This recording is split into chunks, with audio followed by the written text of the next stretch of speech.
après ce deuxième temps de Codev, on a pu suivre le fait que vous ayez eu plein d'échanges très riches et que vous avez pu aller jusqu'à la synthèse des porteurs et porteuses de sujets. On en fera un petit bilan.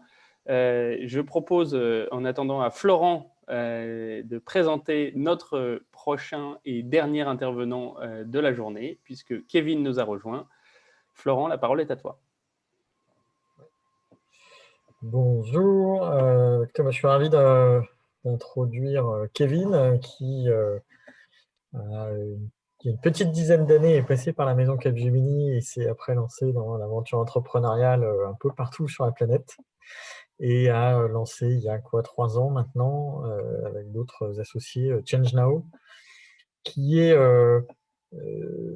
finalement plus qu'un événement, qui est une plateforme d'échange et de rencontres sur des innovations, partant un peu du principe, et Kevin vous le racontera mieux que moi, que finalement, sur tous les sujets qui nous préoccupent d'environnement et de développement durable, il y a déjà beaucoup de solutions qui existent, d'innovations qui sont portées un peu partout sur la planète par des innovateurs qui soient dans des startups, des grands groupes, entrepreneuriat social, et qu'en revanche, le sujet, c'est d'arriver à connecter ces innovateurs avec les acteurs qui ont les moyens de les déployer, de les démultiplier.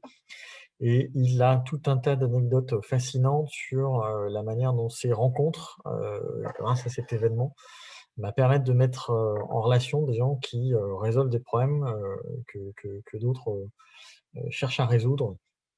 Et j'ai notamment en tête là, cette anecdote que tu évoquais sur le plastique, que tu nous raconteras peut-être, entre la rencontre d'un ministre dans les couloirs de ChangeNow et d'un innovateur de votre événement. Voilà. Donc ChangeNow est un événement qui a eu beaucoup de succès et qui en aura encore beaucoup au printemps prochain, quand on pourra tous se retrouver.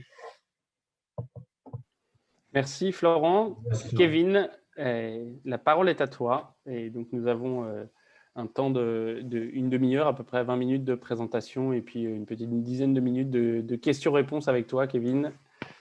C'est parti. Martin, excuse-moi, on est arrivé en cours d'introduction et donc je pense que pour la plupart d'entre nous, on n'a pas forcément eu la présentation de Kevin. Si tu veux juste redire un tout petit mot, à mon avis, ça vaut le coup. Alors vas-y Florent, si certains ont... Désolée.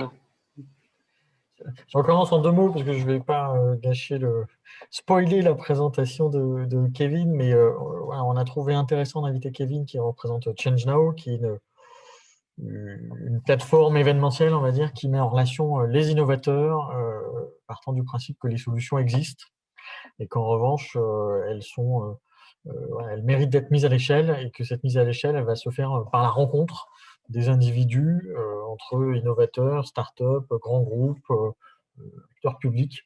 Et c'est ce que ChangeNow permet en rencontrant les gens. Et donc, c'est aussi un événement qui doit se vivre physiquement. Donc, on a hâte de pouvoir se retrouver pour la prochaine édition au printemps prochain. Laurent, tu pitches mieux que moi. Hein. Je vais faire venir à mes cours de présentation. En tout cas, merci beaucoup pour cette introduction et puis pour le temps que vous m'accordez. Je vais effectivement vous en dire un peu plus sur ce qu'on fait à ChangeNow, mais on m'avait aussi donné un peu de travail de préparation pour cet atelier aujourd'hui et j'essaie de réfléchir aussi aux leviers aujourd'hui qui permettent aux entreprises on va dire d'accélérer leur propre transition, puisque finalement la transition c'est un peu un sujet sans fin et un voyage qui va durer quelques années et donc de par notre vision assez dire globale et on parle avec énormément d'acteurs aujourd'hui, j'essaie de vous donner quelques exemples assez concrets de choses que l'on voit qui ont eu plus ou moins de succès au sein de l'entreprise. Je vais vous partager mon écran et me mettre en présentation. Est-ce que vous le voyez? Oui, c'est parfait, Kevin. Tu peux y aller. Donc très rapidement, effectivement, juste sur mon parcours pour vous. Donc, je m'appelle Kevin Talibali, j'ai 37 ans et j'ai commencé ma carrière. Effectivement, je suis un ancien de la maison Capgemini et j'ai travaillé après ces premières années dans le conseil, notamment dans la télécom, j'ai rejoint, en fait, j'ai lancé ma première entreprise sociale en Inde, à Bombay, dans l'éducation culturelle, dans des milieux très défavorisés. Je travaillais dans des slums, dans des orphelinats, pour essayer de démocratiser un petit peu l'accès à l'art et à la culture dans des milieux qui n'y avaient pas accès. Et ça a été ma première confrontation avec une question que je me posais beaucoup à l'époque, qui était celle du sens de ma mission, moi, en tant qu'homme, et qui a on va dire une formation, une expertise, peut-être pas au tout début de ma carrière, mais en tout cas des skills à mettre à disposition de la société. Et donc, ça a été une première expérience assez forte dans ce domaine. Et j'ai également travaillé dans le secteur de la tech, où là, j'ai été confronté à des modèles économiques infiniment scalables. Et c'est à ce moment-là, à l'issue de ces différentes expériences, que j'ai commencé à me poser des questions sur en fait, la manière dont on pourrait combiner les deux, c'est-à-dire des modèles infiniment scalables, des sociétés qui ont un modèle économique viable et qui peut être répété et passé à l'échelle, avec une mission sociétale, environnementale, sociale qui la dépasse et qui utiliserait finalement cette mission comme une finalité et évidemment les enjeux de modèle économique comme un moyen au final. Et donc, dans ce cadre, je suis reparti sur les bancs de l'école à l'INSEAD. On est en 2014-2015. J'ai d'ailleurs rencontré mes associés avec qui j'ai fondé ChangeNow.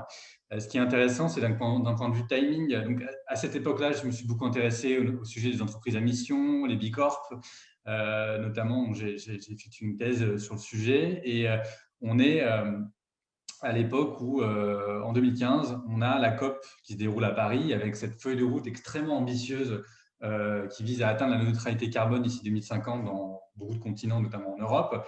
Donc on voit une grande ambition de la part des leaders des gouvernements, non pas seulement des pays développés, mais également des pays en développement, ce qui est une première. Et puis on voit également un début de mobilisation citoyenne porté notamment par des films qui ont fait beaucoup de bruit,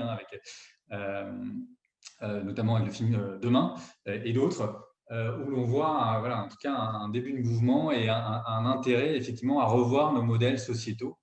Et c'est à ce moment-là que je vais commencer à me demander avec mes associés, mais quid des entreprises au final, puisque quand on voit l'histoire des révolutions industrielles qui ont porté ces grands changements de paradigme, elles ne sont pas faites sans évidemment le leadership des sociétés, des entreprises, notamment d'un point de vue de l'innovation. Et donc, c'est à ce moment-là qu'on s'est dit, mais en fait, si on veut effectivement faciliter cette transition et atteindre ces grands enjeux, évidemment sur le sujet du climat, mais pas que, en termes également d'utilisation des ressources planétaires, traque de la biodiversité, gestion humaine de la transition, fracture sociale, on va devoir embarquer l'ensemble du corps business pour pouvoir y arriver. Et donc, c'est comme ça que en 2017, on a fondé ChangeNow, qui est cette plateforme, comme tu l'as dit, Florence, c'est plus qu'un événement, c'est un accélérateur de transition dans lequel on va rassembler au même endroit l'état de l'art de l'innovation pour la planète et l'humanité, et on va les mettre sous les feux des projecteurs, et on va permettre à ces solutions très concrètes qui existent de passer à l'échelle en les connectant avec l'ensemble des acteurs qui ont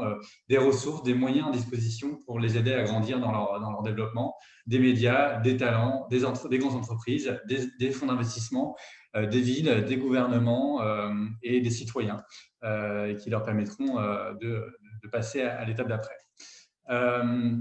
Donc concrètement, nous, cette accélération de transition, comment est-ce qu'on la provoque ? En facilitant ces connexions entre l'ensemble de ces acteurs. Donc, on a vraiment, nous, ce qu'on appelle une approche écosystémique. Le changement, on va le faciliter en connectant les trois grandes briques d'un écosystème que sont les innovateurs, ceux qui ont du capital et ceux qui ont une expertise, du savoir. Et donc, c'est par ces interconnexions qu'on va réussir justement à créer des opportunités de changement et de passer à l'échelle. Et on a quelques belles histoires à raconter là-dessus. Et comme tu en parlais, Florent, mais j'y reviendrai par la suite. Et en deuxième point, également, il y a le sujet de l'inspiration. C'est très important aussi d'embarquer l'ensemble des citoyens et des professionnels. On est tous des professionnels et des citoyens. Et on a tous, on va dire, notre propre relation, notre propre vision sur ces enjeux qui, dans une décennie qui est la nôtre, peuvent parfois paraître incommensurables et même parfois assez effrayants. Et donc, notre relation par rapport au passage à l'action, elle nous est propre. Et nous, notre rôle, c'est de montrer qu'en fait, on a tous un rôle à jouer, on a tous la possibilité d'agir à notre propre échelle en mettant justement en avant ces solutions, ces initiatives qui nous concernent tous et qu'on peut tous en fait utiliser dans notre comportement de citoyens, de consommateurs, de professionnels dans notre quotidien. Et donc, voilà, c'est un peu comme cela que nous, on joue notre rôle pour aider l'écosystème à grandir et aider les citoyens à passer à l'action. Et donc, en quelques mots, nous, nos actions, on organise ce qu'on appelle aujourd'hui, c'est devenu en 3 ans le plus grand sommet de l'impact au monde. L'an dernier, 3e édition, on a rassemblé près de plus de 28 000 personnes au Grand Palais en janvier 2020, ce qui nous paraît être il y a une décennie, tant le monde a changé depuis. On a un rôle justement d'aider à la facilitation de l'entrée de capital dans l'écosystème de l'impact en faisant venir des investisseurs professionnels et non professionnels dans l'écosystème. On travaille également à la mise en relation avec ce qu'on appelle ces héros du changement, ces porteurs de solutions avec des médias qui vont les mettre sur scène et les aider à amplifier leur action. Les villes également pour les aider aussi à avoir on va dire des opportunités de transformation à l'échelon local, de villes et de régions en implémentant des solutions qui vont les aider dans cette transition. On travaille également avec des grands groupes dans leur propre chemin de transition aussi. On les aide également à accélérer cet agenda et de nombreuses autres actions au quotidien avec des acteurs importants de cet écosystème. Pour vous dire quelques mots sur le sommet, donc effectivement, on a eu 3 éditions dans le passé, une première à Station F en 2017, une deuxième toujours à Station F en 2018 sur ce sommet annuel, et la 3e édition qui a eu lieu en janvier dernier. Et donc voilà, c'était il y a quasiment 1 an maintenant, un beau succès. Je vous montre une photo assez provocante puisqu'on voit quand même près de 1000 personnes qui sont assises les unes à côté des autres. On espère qu'on pourra retrouver ce type de grandes manifestations et cette proximité, parce qu'aujourd'hui, c'est vrai que le passage à l'action, il passe aussi par des rencontres dans le monde réel, et c'est important justement de pouvoir garder le lien, et on l'a vu après plusieurs mois de Zoom et de conférences digitales, on a besoin de retrouver ce lien et ces rencontres dans le monde réel. Donc c'est pour ça qu'on prépare une nouvelle édition au printemps prochain. En quelques mots, on a rassemblé près de 28 000 participants. On a présenté plus de 1000 solutions qui s'attaquaient à ces grands enjeux de développement durable de l'ONU. Ces porteurs de solutions venaient de plus de 100 pays et qu'on a mis sur scène, qu'on a présenté dans ce qu'on appelle une World Expo, une exposition un peu muséale de ces solutions réparties sous ces grandes thématiques, la mode et le luxe durable, l'éducation, la santé, les océans, la biodiversité, l'économie circulaire et d'autres grandes thématiques. Près de 250 speakers l'an dernier, et là on en attend 400 cette année. Des zones de networking pour faciliter ces rencontres et orchestrer justement ce changement systémique. L'usage vraiment très important pour nous de la culture et du milieu artistique également pour provoquer ce qu'on appelle des social callings, où on va toucher également l'audience, pas simplement par le rationnel de notre cerveau gauche, mais également par l'émotion, notre cerveau droit, donc avec une exposition d'art également au sein du Grand Palais et des formats visuels, cinématographiques qui nous permettent également d'appuyer nos messages. Et enfin, l'organisation, c'est très important pour nous, d'événements réalisés par nos partenaires, des grandes annonces, des événements, des awards qui sont remis par des partenaires écosystémiques, des HOK, des Solar Impulse et d'autres événements qui viennent également créer la richesse de ce sommet, qui est en fait finalement une multitude d'événements en son sein, et on en aura à nouveau de nombreux cette année au printemps. Et donc, ce qui est important aussi en quelques mots rapidement, pourquoi est-ce qu'on parle d'approche écosystémique? Pourquoi est-ce que c'est important? C'est parce que l'approche écosystémique nous permet d'accélérer justement l'obtention, l'accès à des ressources humaines, financières, humaines. Ça nous permet d'itérer dans une approche qu'on appelle lean de faire des progrès aussi par l'interaction sur les solutions qui existent et en itérant de chaque année de pouvoir justement progresser plus rapidement. Ça nous permet également, avec ce temps fort, ce genre de manifestations qui jouissent d'une forte visibilité médiatique, d'accélérer l'adoption de la part des consommateurs et du grand public, et également de changer des standards industriels et législatifs. On a un exemple très criant là-dessus, et de créer vraiment un momentum qui nous permettra également de changer on va dire les comportements et la vision du plus grand nombre pour que ces sujets deviennent vraiment des standards aujourd'hui. Et pourquoi c'est important? Parce qu'il y a une urgence qui est claire sur le sujet du climat, sur celui de la biodiversité, du krach de la biodiversité, des ressources qui sont finies et qui sont surutilisées aujourd'hui par les humains, et on a vraiment besoin d'apprendre à faire plus avec moins. Également, voilà, on l'a vu, on voit actuellement aux États-Unis, évidemment dans d'autres pays, cette fracture sociale également qui est de plus en plus criante. Quelques success stories à vous partager.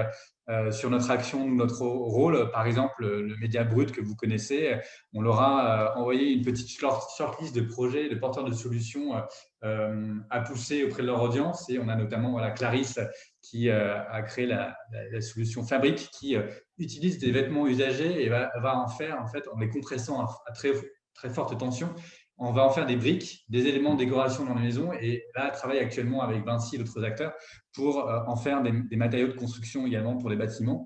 La vidéo brute a fait plus de 25 millions de vues en 3 jours. Ça a complètement accéléré son agenda, évidemment, et les sollicitations qu'elle a pu obtenir dans les mois qui ont suivi l'événement. Et ça a été l'une des meilleures vidéos de brut l'année dernière. Et donc, c'est typiquement le genre de collaboration qui permettent à un acteur engagé comme Clarisse de gagner en notoriété. On a également cette success story aussi. J'ai organisé une rencontre entre le ministère de la Transition l'année dernière, qui était notamment portée par Brune Poisson, et une solution slovène basée à Londres qui s'appelle Planet Care, qui en fait a créé, en tout cas qui aujourd'hui commercialise des filtres qui vont récupérer les fibres de microparticules de plastique que l'on retrouve en fait sur nos vêtements synthétiques et qui en fait perdent quelques grammes de plastique à chaque lavage. Et il se trouve que le ministère de la Transition cherchait en fait une solution à ce fléau, puisque chaque année on a des millions de tonnes de plastique qui sont déversées dans les océans, et près de 30% de ces tonnes de plastique proviennent de ces microparticules que l'on retrouve dans nos vêtements.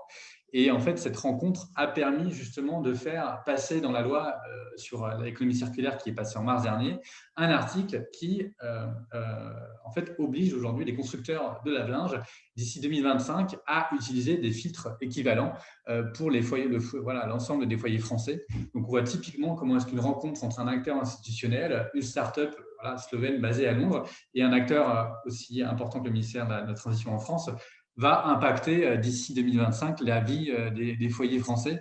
Et donc, c'est pour ça qu'on a créé ce sommet. En l'espace de quelques semaines à peine, on a eu ce cas qui était vraiment criant, et c'est pour ça qu'on continue notre action de facilitation de rencontres entre acteurs multipartis, privés, publics et plus innovants. Et maintenant, on se prépare pour une 4e édition qui sera à la fois sur site au Grand Palais éphémère du 27 au 29 mai prochain, et en digital également pour les sociétés, pour les acteurs qui ne pourront pas se déplacer lors de l'événement, qui sont à distance évidemment. Et donc, c'est un sommet sur lequel on porte à nouveau beaucoup d'ambition, et les sujets qui seront traités sont en quelque sorte notre tronc commun.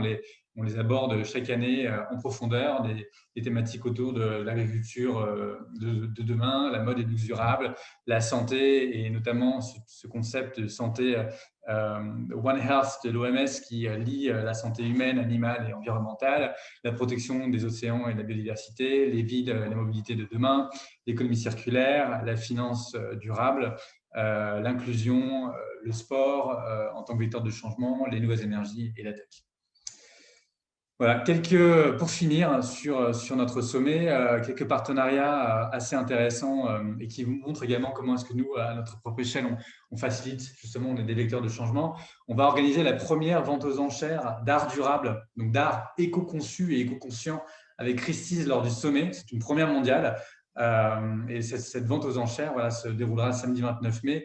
On présentera une trentaine d'œuvres d'art qui ont été conçues, produites, en gardant justement cette notion d'éco-conception, de durabilité, de limitation du transport, de réutilisation de matériaux, limitation d'usage de solvants et autres, qui visent justement cet événement qui sera fortement médiatisé, vise vraiment à changer les standards de création d'expositions muséales notamment, et comment est-ce que demain on pourra arrêter peut-être de produire une œuvre à Tokyo, de l'envoyer à Paris pour 3 jours, puis de la faire partir en Argentine. Pour nous, ça a un peu de sens et c'est une des manières très, très concrètes de voir deux marques qui s'allient ensemble, Christie's et Chesnard, pour changer des standards dans le milieu artistique. Avec Paris 24, on prépare également une grande campagne de communication dans laquelle on vise justement à trouver, identifier des solutions qui permettent de réduire l'empreinte carbone des clubs, des fédérations et des autres organismes événementiels sportifs. On le sait que le monde du sport aujourd'hui, il est aussi vraiment souscrit à ce type de problématique, et on va aider justement ces acteurs à identifier des solutions qui pourront les aider à être plus responsables dans leur quotidien. Et enfin, avec l'UNESCO, on prépare une grande exposition de portraits de femmes qui changent le monde, qui sera mise en avant sur les grilles de l'UNESCO au mois de mars et en mai. Je m'excuse pour mon fils derrière.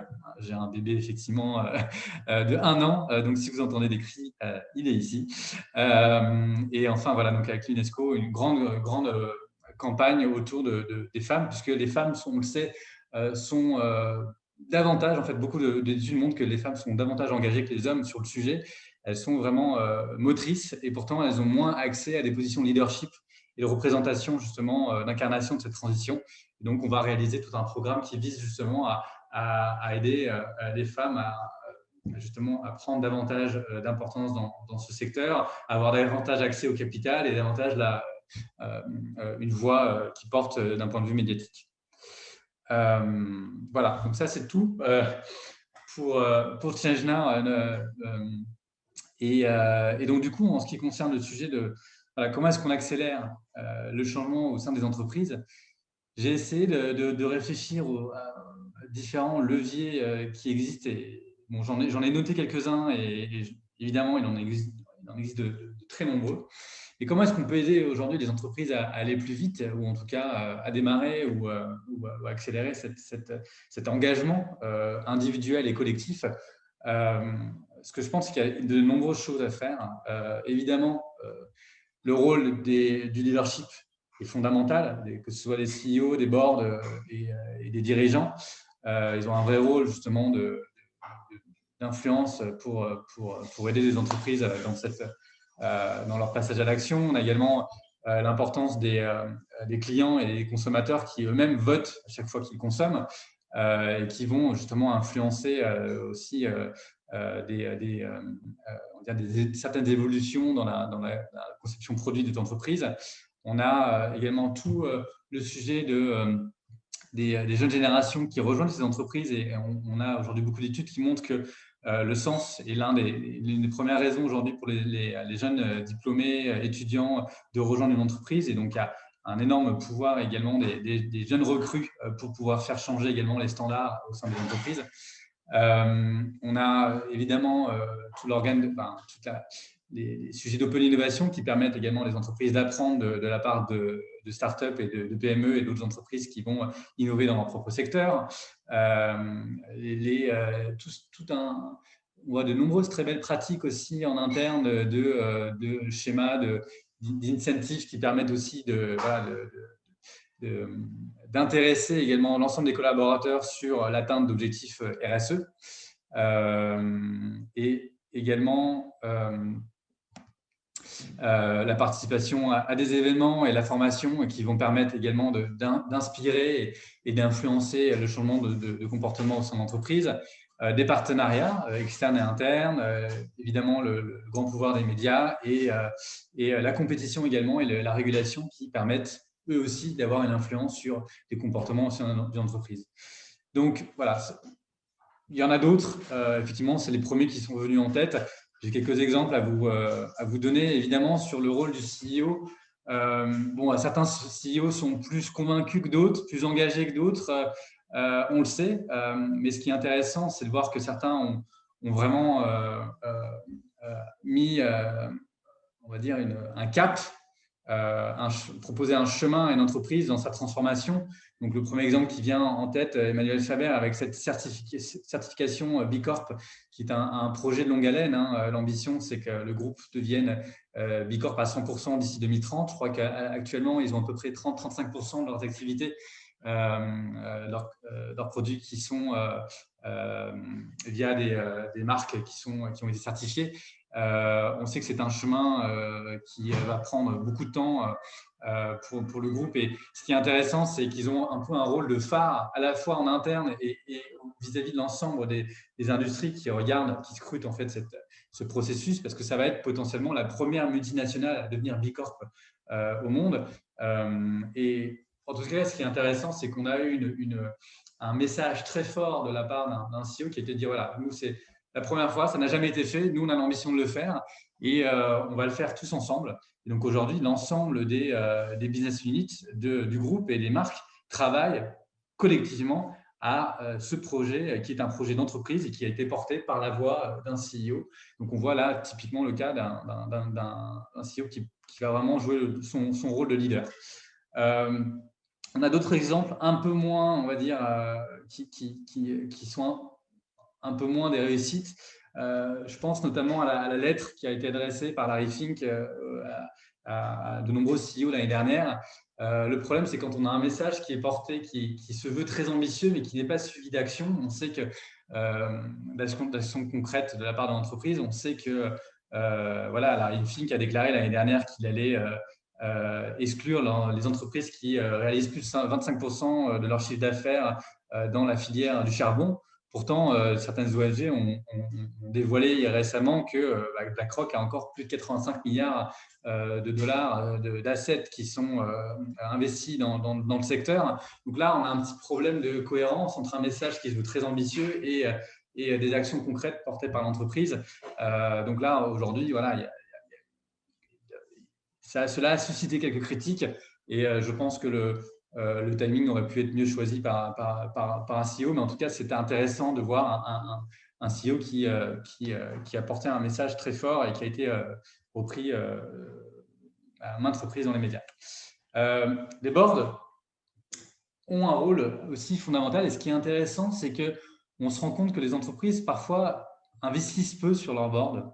Parce qu'en fait, ils vont venir chercher des acteurs qui ont énormément d'expérience, une expertise depuis sectorielle de plusieurs dizaines d'années. Et pourtant, les boards, eux aussi, ont besoin d'être formés. Et ce qu'on constate, c'est qu'aujourd'hui, on a quelques acteurs qui ont fait ce pari justement de dire, en fait, non, mon board, il est là pour m'aider aussi à agir très concrètement sur le sujet, mais on va aussi avoir besoin de l'aider à lui aussi prendre en expertise et en savoir-faire et aussi peut-être aider ces acteurs à prendre davantage conscience des enjeux qui sont derrière. Je pense notamment à SAP qui est parti l'année dernière ou il y a 2 ans, je ne sais plus, avec le top 80 d'entreprises en Antarctique. Et ils déclarent eux-mêmes que cette expérience a été une expérience vraiment catharsique qui leur a fait vraiment une prise de conscience assez importante. Et c'est une expérience très très forte dont à chaque fois qu'on discute, ils ont presque les larmes aux yeux. On voit en tout cas que cette expérience a eu un vrai rôle de transformation et pour l'ensemble des dirigeants du groupe, une vraie prise de conscience. Et donc, en fait, on en parle peu, mais ce qu'on appelle les learning expeditions, parfois, peuvent avoir énormément d'influence sur la manière dont des décisions sont prises au sein des groupes. On n'est pas obligé tous de partir en Antarctique. On peut aussi aller à ChangeNow et organiser une learning expedition avec son board. Là, vous voyez Veolia, par exemple, et on avait plus d'une trentaine de boards qui étaient présents l'an dernier, qui sont venus rencontrer des innovateurs et des acteurs qui agissent au quotidien. Et on a eu des personnes qui ont déclaré, comme Jean Ornin, le patron de Citeo, qui était venu pour prendre la parole et qui avait prévu de venir 20 minutes et qui est resté la journée entière, complètement bluffé par l'énergie de l'événement et les rencontres qu'il a pu y faire, et qui est reparti en fait vraiment boosté, parce qu'en fait on se rend compte quand on fait ces rencontres, on vient dans ce genre de lieu, qu'on est entouré de personnes qui changent le monde et qui agissent ou qui ont la volonté de le faire.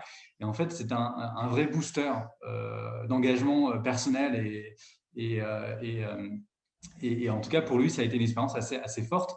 Et donc, moi, ce que je conseille toujours, en tout cas aux entreprises avec lesquelles on parle, c'est vraiment de continuer à investir et de continuer dans la formation et la création d'expériences fortes qui vont vraiment faciliter vraiment cette prise de conscience et cette envie de prendre des décisions qui sont fortes, même si on a besoin d'influer et d'éduquer. En tout cas, on a toujours la possibilité de créer des vocations, des social callings, même à plus haut niveau. On a aussi constaté de la part de plusieurs acteurs parfois l'utilisation de la venue d'acteurs qui vont venir en secouer un petit peu le cocotier de l'extérieur. On l'a vu avec des acteurs comme LVMH et Kering qui se sont beaucoup inspirés d'acteurs reconnus, d'actrices reconnues comme Stella McCartney, qui est une référence dans le design de la mode, en tout cas dans le milieu de la mode et du luxe responsable, et Emma Watson, donc des acteurs qui vont venir de l'extérieur apporter une expertise et une légitimité également pour venir justement bouger un peu les lignes. J'en parlais encore avec les équipes de direction de la communication chez LVMH la semaine dernière, où ils me disaient à quel point Stella McCartney, elle est en lien constamment avec les équipes d'innovation et d'autres équipes et qu'elle joue vraiment un rôle de consultante et qui va vraiment aider certaines business units à évoluer aussi dans leur pratique. Et donc, c'est une manière aussi très, très intéressante de faire aussi bouger les lignes au plus haut niveau. D'autres outils auxquels on a eu aussi accès et qui peuvent être toujours intéressants, c'est la mise évidemment en pratique d'utilisation de bonus, en tout cas qui sont eux liés à l'atteinte d'objectifs collectifs sur RSE. Donc, c'est avoir l'ensemble des collaborateurs, du stagiaire au CEO, qui ont une part de leur bonus qui est liée aux objectifs RSE de la société. Je pense par exemple à Apple, donc l'ensemble des dirigeants et des employés ont près de 20% de leur bonus annuel qui est lié aux objectifs, l'atteinte de l'objectif de l'entreprise sur les enjeux, notamment climatiques. On a d'autres acteurs qui vont aussi prendre des décisions très, très fortes sur le sujet. On a par exemple Body Shop qui a décidé, je crois que c'est l'année dernière ou il y a 2 ans, qui ont dit si on n'arrive pas à être certifié B Corp cette année, eh ben, il n'y aura aucun bonus. Aucun bonus pour l'ensemble des collaborateurs cette année si on ne réalise pas cette certification dans l'année. C'est une mesure très forte, mais qui a eu un rôle, qui a pu motiver pas mal en interne. Et donc, effectivement, la certification a eu lieu dans l'année. Enfin, une autre pratique que l'on peut recommander est celle de l'usage ce qu'on appelle un fonds carbone. Donc, c'est mettre à disposition un fonds de 300 000, 500 000, 700 000, 1 million d'euros qui va être utilisé en interne pour laisser des business units lancer des projets internes qui visent justement à réduire les émissions carbone de l'entreprise. Donc, par exemple, vous avez une société dans l'immobilier qui va avoir un projet de rénovation d'un immeuble. On a une business unit qui va dire j'ai pour projet en fait de tester la possibilité d'avoir des fermes urbaines sur des immeubles. Je vais utiliser en fait ce projet de rénovation d'immeuble pour en fait tester la création d'une ferme urbaine sur les toits de cet immeuble. Et donc, je vais utiliser mon fonds carbone pour cela. Et ce qui est intéressant, des acteurs comme Jessina et d'autres le font, ce qui est intéressant, c'est qu'il y a une vraie émulation en interne, puisque le fonds a des moyens limités. Et donc, ce sont les premiers employés et directions qui vont décider en fait, de proposer un projet. Et une fois qu'il a été validé en haut lieu, qui auront accès à ce fonds, puisque les fonds sont limités. Donc, il y a un peu une sorte de compétition en interne qui est réalisée, et ça peut vraiment provoquer assez rapidement beaucoup de propositions et d'émulation en interne pour vraiment dérouler et lancer des projets internes qui pourront ensuite être répliqués de manière plus globale dans l'entreprise. On a également un sujet qui est celui de la marque employeur et des jeunes générations qui ont un vrai rôle de transformation et d'accélération également en interne. On sait, c'est un peu des poncifs que je vais dérouler ici, mais c'est néanmoins une réalité. Hein. Les jeunes générations, quand elles sortaient d'école, c'est que dans les années 80, 90, le rêve un peu collectif, c'était d'aller à Wall Street. Dans les années 2000, c'était de lancer le prochain Facebook et de créer sa boîte de son garage et de finir par lever des centaines de millions d'euros en Silicon Valley et d'avoir un produit qui serait scalable à l'infini. Aujourd'hui, les jeunes générations, elles rêvent de sens. Elles rêvent d'avoir des carrières qui ont un vrai impact positif sur la société. Et en fait, on le voit dans les études, aujourd'hui, plus de 70% des étudiants déclarent que dans leur choix de rejoindre des entreprises, le sujet de l'impact est un choix vraiment prépondérant dans cette prise de décision de rejoindre une société aujourd'hui. Et donc, nous, on l'a vu avec les forums de recrutement que l'on réalise à Change My Job, dans lequel on va connecter des milliers de candidats avec des entreprises qui changent le monde. On le voit qu'aujourd'hui, ce critère, il est de plus en plus prégnant. Et donc, cela pose vraiment la question pour les entreprises de recréer le lien entre leur propre activité et la mission intrinsèque de cette société. Pourquoi est-ce qu'on existe? Parce qu'en fait, si elles veulent demain attirer les talents et pouvoir recruter les meilleurs profils, elles devront justement pouvoir créer ce lien entre une mission et une activité. Et on voit justement aujourd'hui que le sujet de la marque employeur était aussi un vrai levier de transformation parce que il en va aussi évidemment de la compétitivité de l'entreprise. D'autres manières de créer des vocations en interne, c'est de laisser du temps aux employés pour réaliser des projets et de mettre à disposition leurs skills au sein de l'écosystème. Donc, par exemple, on a des acteurs qui vont laisser une journée ou plusieurs journées de leurs employés dans l'année pour aller travailler au sein d'une ONG ou de mettre à disposition leur temps, en tout cas, de travail, pour venir soutenir une collectivité ou une organisation qui a des besoins en ressources.